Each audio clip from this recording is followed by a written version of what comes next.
In the hot seat today, we put the spotlight on Emitrr, a SaaS communication platform for local businesses in the US. Now, Emitrr solves customer communication and engagement for small and local businesses and recently raised $4 million in its pre-Series A funding round led by Charate Ventures, Venture Highway, 42 VC, and Axelor Ventures. The company will use the newly infused funds to scale its go-to-market efforts and improve product capabilities to solve deeper problems for local businesses like payments.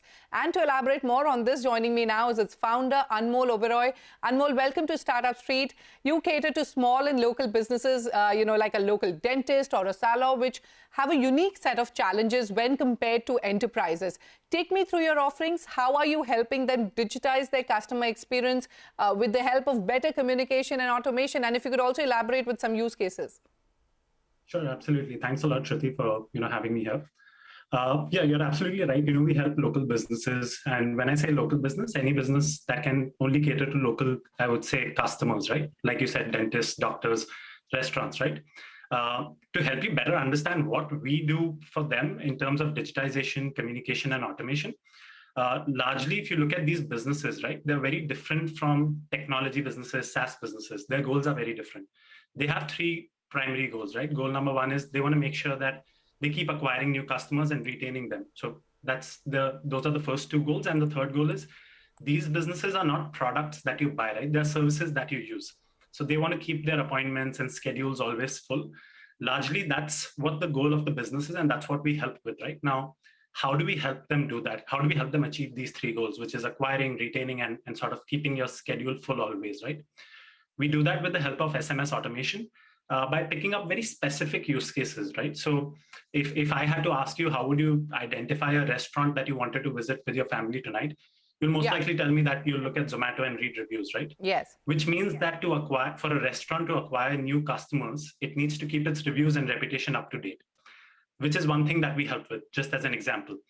We send out reminders before an appointment to make sure that there is essentially no drop-offs, right? And people are actually visiting let's say, a healthcare practice or a home service business on the time they're supposed to visit, right? So those are some things that we do to help them achieve. Of course, we have 10 to 15 different automation use cases to help them achieve these use cases. Absolutely. Anmol, you're leveraging SMS as a means of communication. Take me through your tech edge. How are you helping your clients acquire new customers and retain the existing customers utilizing full capacity? Can you give us a percentage? Sure, absolutely. So, I'll talk a little bit about SMS and why we're using SMS. The US, Canada, and largely a lot of markets are still, very active on SMS compared to, let's say, Southeast Asian markets and India especially, which is very active on WhatsApp, right? India never saw the SMS wave. We directly moved to WhatsApp. Similarly, we didn't see the landline wave. We moved to mobile, right? Now, how we use SMS is we break it down into goals for our customers, what happens, what are the things, how they want to interact with customers before the actual appointment happens, after the actual appointment happens, and during the appointment, right? Okay. Some of the things that we've successfully seen them achieve is that we've reduced their no-shows by 90%. We've grown their reviews by almost 800%, and such are the numbers that we've been able to do. All right, let's talk about your fundraise. You've raised $4 million in pre-Series A funding. Take me through the fund allocation plans. Also, I believe you're looking to solve deeper problems for local businesses like payments. So any new offerings in the pipeline?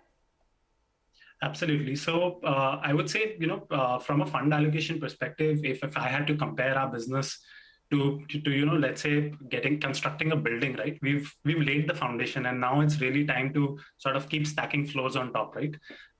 So how we think about this is that to stack up these floors on top, we have the product market fit, which is the foundation. Now we want to use this capital to sort of grow quickly and use it for go-to-market and improve product capabilities.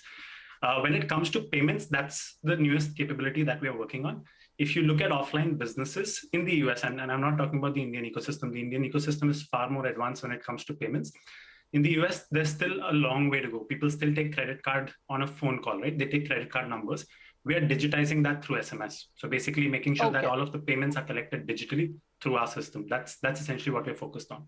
All right, let's talk about the India opportunity. How big is the India market for you, and do you plan to launch operations here? To be honest, at this time, we're not, we're not actively looking at India as a market, and it's not because the market is not big, right? The market opportunity is large. I mean, if you look at India itself, it has millions of local merchants and businesses, right? But India comes with its own challenges. For example, languages change. If you travel from one city to another, language changes, right?